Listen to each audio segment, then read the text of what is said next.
Relative strength tells you which stocks and sectors are beating the market. Most traders don't track it, so here's how to build a dashboard that does. First, make sure you're on a new chart and type a custom symbol. Let's go with AAPL/SPY. That's Apple divided by the S&P 500. Now this chart is going to show you Apple's performance relative to the market. When the chart is going up, Apple is beating the market, and when it goes down, it's lagging. This works for any ratio, by the way.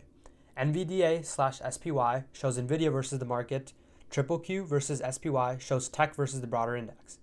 Now it's time to build the dashboard. Click the multi-chart layout icon on the top of TradingView. It looks sort of like a rectangle. Now here's the important part. Say we want to compare 8 different sectors. We would go to where it says 8 and pick one of those chart layouts. But for us, we only want to compare 2, so let's go right here. Let's compare tech and financials. On the left, we'll have tech. On the right, we'll have financials. So for the left, let's type in XLK/SPY. On the right, let's type XLF/SPY.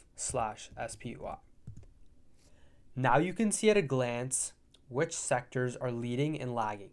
The ones with rising charts are where institutional money is going. The falling ones are being abandoned.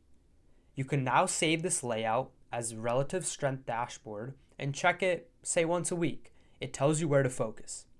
Have a great day, guys.